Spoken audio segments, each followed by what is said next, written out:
welcome to High Spirits, exploring the energy around us. I am back to talk today about energy healing with Chris Banks. Welcome. Hi. Christine Banks is the main practitioner at, go ahead and tell us about your home practice. Sure. The Healing Touch. I actually have a home business in my home, a separate room for it. And I do Reiki sessions, I do cleansing sessions, I do oracle cards, a little bit of everything. It's like one-stop shopping. Oh, very fun. So, Chris, you're familiar with the energy modalities, different healing modalities, and I love having you here today because we're friends as well, and a lot of the exploration that I have done in the past 10 years has come from things that you've introduced me to, and it's been really nice to have you come in today and share some of the ways that we discovered these things in our lives so that others can maybe learn places that they can go to do some similar research or informative learning. So today I wanted to get a little more specific. We'd been talking about Reiki a few times. My last guest uses a little bit of energy work when she works with, she does healing hands, so she works with musicians. So she would employ Reiki and energy healing a little bit, but not Reiki specifically. So Reiki I wanted to talk to because you're a Reiki master. Correct. And that means that you have done an additional training, which I have not yet done. So I am a Reiki 2 level certified practitioner, now working towards my master level. And I'm learning quite a bit about what this energy modality is myself. So I wanted to share a little more definitively what it is in the medical world, and also on a personal level and a practitioner level, how it helps us in our lives. Absolutely. So Reiki has been called the divine flow of universal energy. I have a little definition, if you'll allow me to read, that comes from Reiki for Life. It's a book written in 2016. Reiki is a safe, gentle, non-intrusive, hands-on healing technique for use on yourself or with others, which uses spiritual energy to treat physical ailments without using pressure, manipulation, or massage. Correct. And that is something that it feels like a clinical definition of something that isn't extremely definable or clinical. But that is a nice overview, I thought, that gives you kind of what's it supposed to do and what is it. Correct. Now, can you give us a little more hands-on, literally, definition of what's happening and what you think you're doing and what you've learned about how it works? Sure. So as we know, energy is everywhere. And when I became attuned as a Reiki master, actually every level of Reiki, you are being given the gift from the universe, as other Reiki masters in the realm, to incorporate doing the modalities with your hands. Now, what that means is that when you're doing Reiki, you can feel literally the heat and the vibration like in the palm of your hands. You also use your mind as you're doing it also. One way that I've seen people, if you want to get an idea of what that is like, is Mr.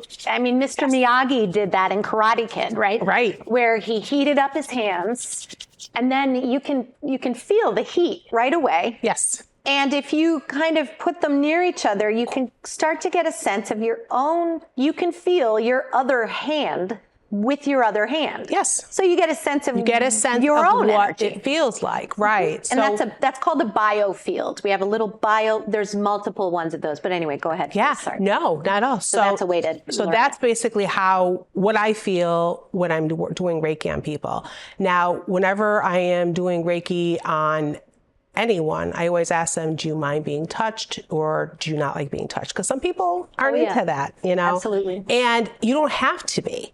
So basically what it is we have the 7 chakras that are in our body, and that is where our energy is stored. So chakras are energy centers. Can you do a review just a little bit on what that is? Because I know it does apply. Yeah. So basically it starts on the top of the head, on your crown, then moves to your third eye, which is in the center of your forehead, to your throat, to your heart, to your solar plexus, and then down to the bottom of your feet. And that is where all energy is stored.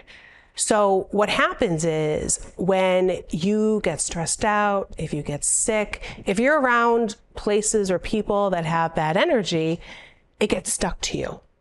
And then you start going through the whole depression and being sick all the time more often and things like that. Like having lunch with a friend in a bad mood. Yes. You leave and you feel worse. Right. You know, there's nothing more contagious than bad energy. No. And it's true. You feel it after you leave. And you can't just take a shower and feel better. Like you just don't feel dirty. So what we could do as Reiki practitioners is we could feel where the negativity is and we can release it. And what other people may feel is they may feel the heat, they may feel a vibration, they'll feel extremely relaxed afterwards. Sometimes people will release emotions that they've been holding on to. I've had people start crying as they've been doing it, and they've, been really upset, but then they just feel such a release afterwards. So that's really what it comes down to with that. And one of the ways that they're using it in hospitals these days, it's really becoming an additional integrative modality. They're not, the intent of it is not to replace traditional medicine. Never. It is definitely a complement, not a substitute. Correct. And the idea of balancing our energies, of balancing our systems, releasing that blocked energy, blocked chakras. It works on our endocrine systems. What are some of the changes that you can see can you give me maybe an example of a patient that saw an effect that immediately, or yes. What are some results that you've seen? I had a very close friend, her name is Sherry, and she had cancer. And she was very open to everything. And did she start that way, or did she kind of get there towards later in her cancer diagnosis? Some people are like, let me go for alternative right away. Some people go through more traditional and end up with this as a last ditch effort, I mean, she did go through modern medicine, but because she was so open and had such a connection with angels and things like that, she was very, very open for me to do Reiki on her. And it really helped her physically and mentally, because physically she was going through a lot of pain, a lot of pain. And I was able to detect, where those blockages were and concentrate on the areas that she was feeling the pain. And it helped her tremendously. Now, how do you detect? It's like a sixth sense. It's the only way I could explain it. It's like I could just look at someone and just be like, are you having a headache? And people are like, well, yes, I am. Or I'll be working on someone and I'll feel like I need to stay in a certain spot, because I'll work on all the chakras, but then I also work on the physical body. And I could be working on someone, and let's say I could detect their hip, and I'm working on their hip and I feel like I need to stay there a little bit longer, or I'll feel like I need to put in certain Reiki symbols on them, and my hands will just start automatically going into those symbols. And it's just basically saying this is what they need to help them heal. And then afterwards I'll talk to them. I'm like, well, are you having hip problems? And they'll be like, yeah. And, it's just like I said, my sixth sense just tells me where to go, what is needed. And for my friend, that helped her a lot, but it also helped her mentally, because, she had a lot going on, and she just helped her relax and just reconnect with herself, even though she was going through such a tough time. And that is one of the benefits of Reiki that I was taught, is that it's connecting the mind, the body, and the soul. 100%. Because treating only one of those is a really outdated approach to medicine, if you don't mind my saying. No, it's world true. At large. It's true. And you are seeing more hospitals incorporate this. I think 1/3 of hospitals offer alternative healing. They'll call it relaxation therapy, maybe energy medicine, intuitive healing. There's different ways that it's coded, for instance. Code lavender is like a way that it's been referred to, is that extra kind of healing is needed. So I find that as that is incorporated more into our mainstream hospitals, people are definitely becoming more open to it. I know that as a practitioner, personally, there are many benefits that are sort of extensions of what Reiki's intentions are, which is what I've understood it as is it's divine love in a way. Yes. And people have said that you're basically just the person that's opening and releasing this in the other person. So you're not, if I'm correct, you're not actually the one doing this healing. No. Okay. You are, can you explain that? You are kind of like a bamboo rod or a conduit that's there to set that intention. Right. Or can you explain that a little bit, how that works? Yeah. Reiki is going to go where it's needed. I could concentrate on a specific chakra. I can concentrate on a specific body part, but it's literally going to go where it's needed to go. And it's going to heal everybody different. And it depends on everybody's feeling of it. You know, who's open to it, who's not open to it. You know, if it's someone that's open to it, yeah, their experience is going to be much different than someone who's not open to it. And they're just more concentrating on what you're doing and not what they could experience and just taking it all in. Or sometimes trying to debunk what you're doing, yes. or which does no one any good. No. Never understood someone that says they want to do something and then fights it the whole time to prove it's not true. Yeah. I don't know. Yeah. And I like debunking. It's fun. So do I. It truly is. I do. Especially they're like, well, how did you know this? Or how did you know that? Or why am I not feeling so much pain here anymore? Why am I relaxed? Yeah. You tell me. You know? So, and especially the ones that don't believe in it and fight it. And then 2 weeks later, it's like, you know, do you have any time available? It's like, yes. So it's like, Absolutely. Mm-hmm. And there are benefits to the person practicing as well as the person receiving. I know when I was taking my class, it was unbelievable what I got just from giving, and then I received, and it was like, wow, this really works. If you're just like when you go to a wedding and you come away with a little bit of love on you, you know. What I say is when good. I'm doing Reiki, I'm getting it back. So I also feel the euphoria or the relaxation or the happiness after I do Reiki on someone.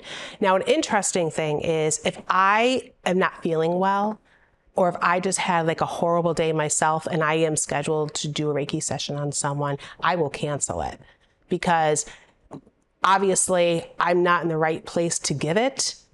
I'm going to receive it naturally, but I will end up probably receiving more of it for myself than the actual person. And I don't want to do that to anybody. Interesting. Okay.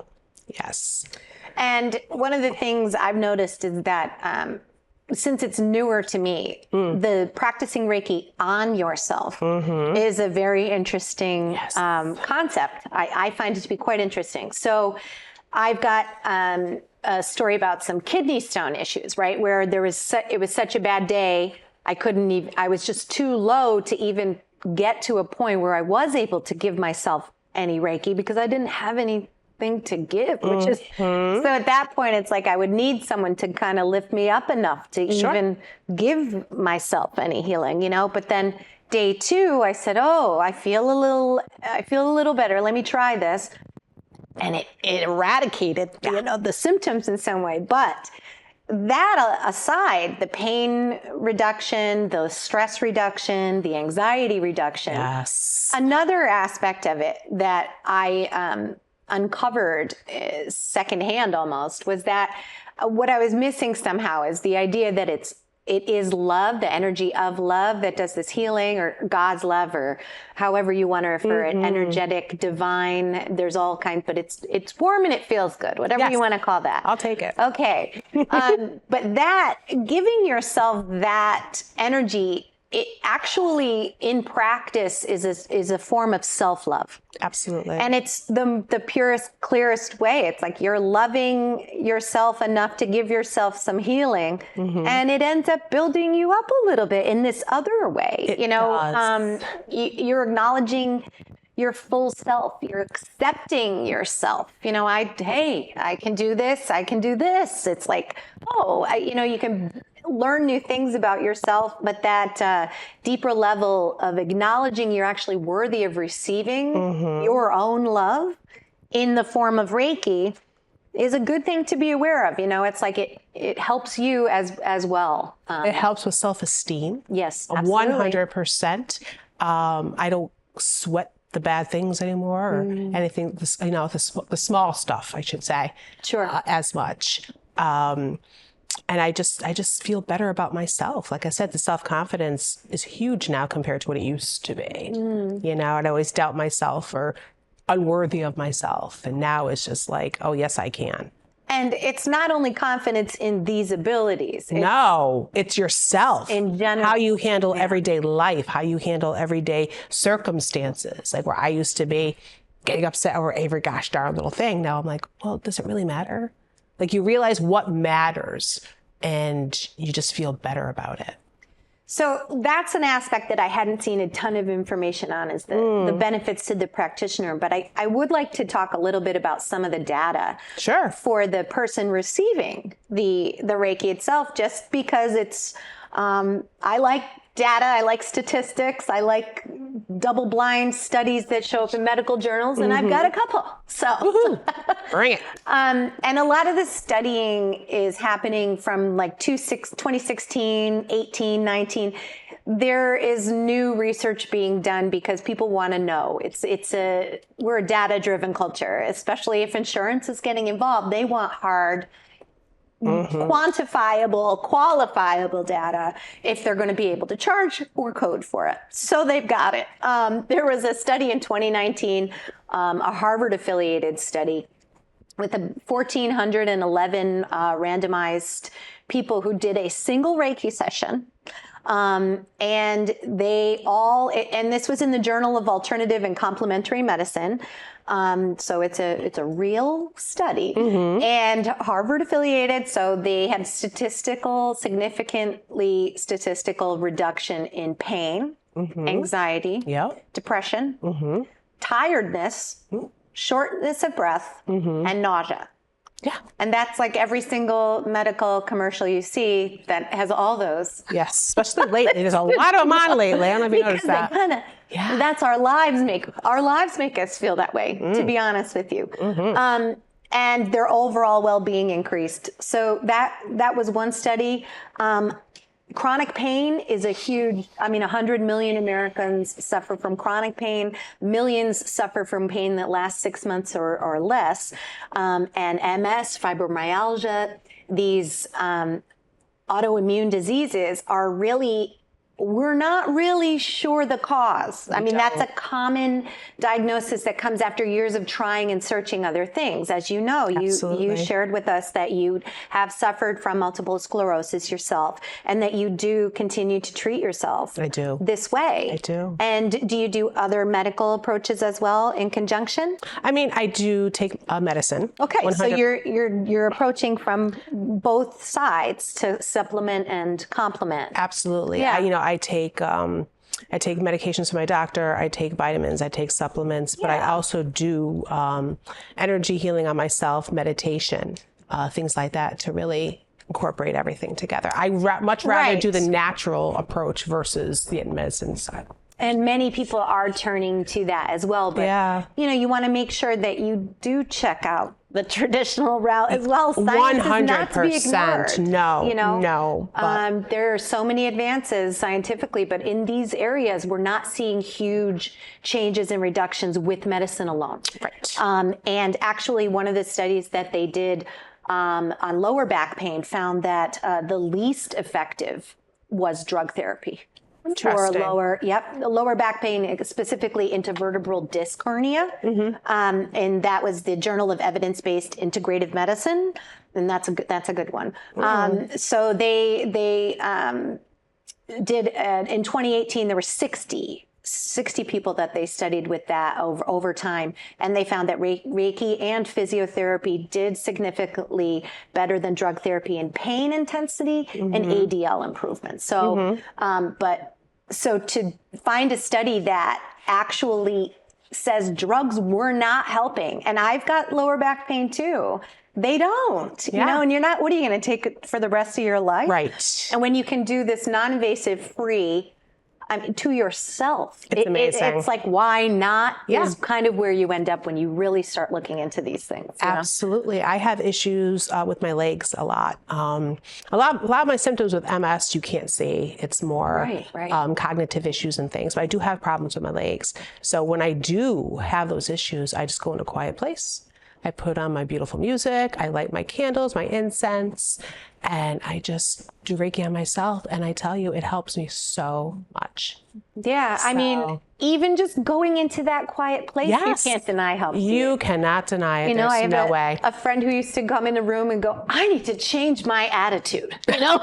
And just consciously, she would change it up, you know? It's like, ugh. I think the awareness is what is really the big first step with it all. It's just having the awareness, saying, okay, what can I do? And, you know, a lot of it is natural if you just have to open your mind to it. Absolutely. And that's something that, for instance, in 2018, the Joint Commission of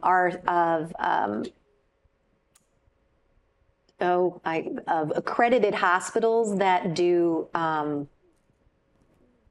I'm messing this up. That's basically, okay. I know what you're trying to say. I know there was a mandate in 2018 that any of the hospitals that were accredited by this were mandated to include and promote non-pharmacologic modalities, including relaxation and cognitive behavioral therapy, which are all things that don't really test well for results. But it's usually verbal feedback, people feeling better and a little better in their lives. Their pain is lowered significantly. Heart rates are lowered and tested with nurses that were having burnout syndrome. There's a lot of Reiki for the medical professionals, especially post-COVID. The stress that people are seeing is not really being dealt with. You know, a lot of people turning to drugs and alcohol, turning to overeating, it's a lot nicer and less expensive medically. You don't have to purchase anything to just try it. That is all I'm trying to suggest. That's all I try to tell people all the time. You know, I've had some friends of mine that are in the medical field, and what they battled during COVID, it's just crazy. And I was just so glad I was able to help them at times when they were just, I just need a break. I just need a break. And they would just lay at my table for, you know, a half hour, an hour. And, you know, I did my thing, and just seeing the change in their face as well as their attitude is just so worth it for me. I get more happy and excited at the end of Reiki sessions to see the before and afters with people. It's wonderful. It's interesting because it's so new to me. So I still have that like, everything is a surprise. Well, we're going to barter. And then you can work on me, I'll work on you, and then you'll see. It's incredible how and with some people, you know, you could be doing the same thing on a Tuesday. You go from one person and it's like, whoa, super intense. You go to another person, I don't even know if this is working, you know, but you're getting responses from them. You know, it's just incredible how different it is with each person. And the feedback, I mean, and the areas that you can use it, it's incredible. They're using it with C-sections, children, animals. Now there's one thing that I just went crazy. I was doing it everywhere I could, every chance I could. My dog responds. My son now asks for it. So there's no denying. No. You know, and how I know my dog responds, he won't feel well. I'll do the Reiki. He jumps up and he goes outside and he's happy again. He's throwing a stick around. Unfortunately, it's usually 2 a.m. That's okay. That's cute. What do we need sleep for? No. Well, Chris, I really appreciate you sharing your time with us, your skills, your talents, your knowledge, your experience, all the learning you've done over a lifetime of being a seeker. It's really valuable having you come on here and help us understand how some of these alternative modalities can be used for ourselves in our own home, with our children, our animals, our plants even. So I thank you very much for being here, and I really, it's invaluable. So great. Well, thank you for having me. I appreciate it. It's been fun. Anytime. Thank you for being here on High Spirits. and keep exploring the energy around you.